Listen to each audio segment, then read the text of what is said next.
Hello my gardening friends, my name is Jackie and today I'm going to show you a couple very easy ways to make your own leaf mold from leaves that you can collect just from your neighborhood, people that like to rake up their leaves. You should really be leaving your leaves if you can, because they are a habitat for lots of overwintering insects and they help to nourish the ground.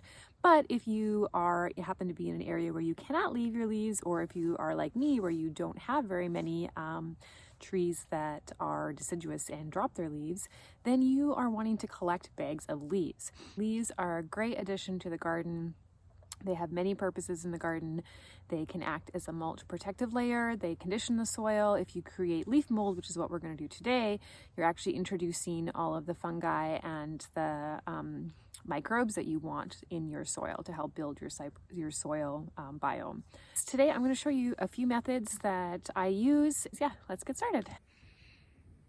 My favorite way to collect leaves is when they are already in these bagged, the cardboard or the paper bags.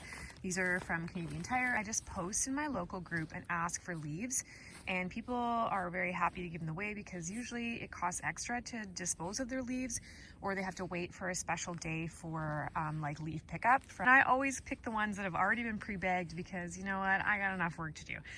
So anyways, these ones here, I'm gonna leave just like this all winter long. And yes, the rain will disintegrate some of the paper bags, but it's gonna create its own little leaf mold. Insects will get in there, it'll just do its thing. It'll be more decomposed and I'll be able to add it to my garden in the spring or even in the fall. I might even leave them all summer, we'll see. Okay, so these bags behind me are all big, beautiful maple leaves.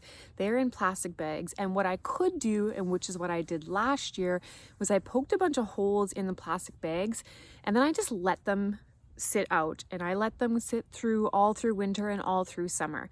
Now the mistake I made with that is that in the summer I didn't move them out of the sun, so that plastic, as sun does, breaks down plastic, and I ended up with little bits of plastic everywhere in the fall when I took the leaf mulch out and put it on my garden bed. It is a very easy method though, because all I had to do was puncture holes and then I flipped the bags a couple of times.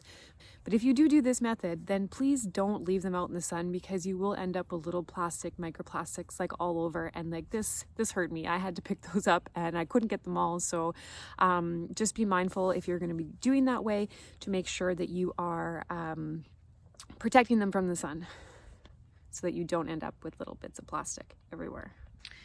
Once you collect your leaves, you can do just what I did with these ones. These leaves are much smaller. They're not big like the big maple leaves. So I just threw these directly on my garden. You have to know though that these will blow away in the wind. Like you can see on a windy day over here, I've got a whole bunch in the corner of my garden, which I didn't pile those here. The wind blew them here. But again, these will all break down. This is just what I'm using as an extra layer of mulch. I could have taken my lawnmower over top of these to shred them further, or put them into a leaf shredder to make them smaller, because the smaller the pieces, the faster that they're going to turn into soil. But I didn't. This is the lazy method of gardening. But as you can see, I did put a bunch onto the garden just to help build that organic matter and add some layers. I've got some seaweed on top as well. So that is just one way you can use the leaves. If they're smaller leaves, just use them right away and throw them into your garden. But know that you will lose a few depending on how strong your wind is over winter. Okay, so the next method is to actually make take some fencing and to create just a little area for it to be able to dump all your leaves in and just let them decompose within that cage or your whatever. You could use plastic mesh, you could use metal mesh, whatever you've got. These are actually covering 2 blueberry plants that I want to move into my other fenced area. So I'm going to dig out those blueberry plants that are now dormant and I'm going to plant them, and then I'm going to repurpose this piece of fence, and I've got another one over there. And these were just to protect from the deer from eating all of my blueberries. And yeah, I'm going to put these together to create kind of a circular shape to then dump those big maple leaves in, and then that will be an area for the leaf mold to develop on its own, and it should be ready by springish, summerish, maybe by fall. We'll just see. I'm in the Pacific Northwest and we get a little bit of snow here, but not too often. The wind and the elements, the sun should break down those leaves on their own and create that nice leaf mold. And leaf mold is, it has lots of microbes in it. As I said, it's got fungi in it, and it just like crumbles in your hand almost instantly. I'll actually go show you some that I made last year, and I put that all in the garden again this year, like in fall. So let's go take a look at that. Okay, so this is the leaf mold that I made. So this was just from leaving it in the plastic bags, flipping it a couple times, having those air holes in it.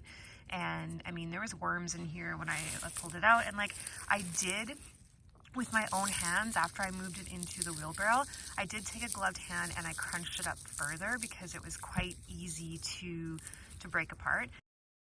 All right, let's start making that leaf cage.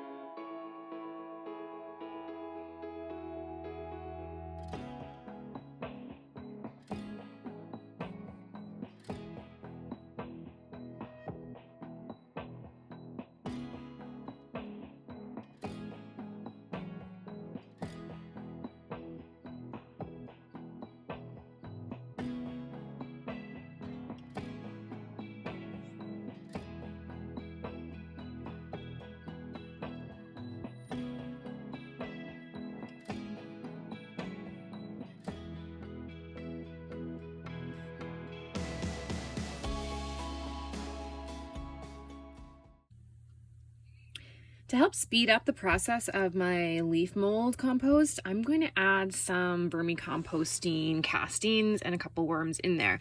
So I vermicompost inside my house. Look at all those little happy worms there.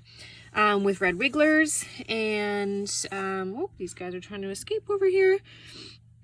And yeah, they are just great to have because they give me all this great, fantastic worm castings.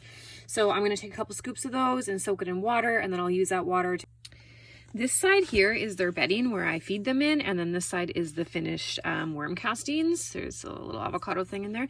But yeah, if you guys would like a video on how to make an indoor worm bin, I can also make one of those because yeah, I've been doing this for like 3 years now.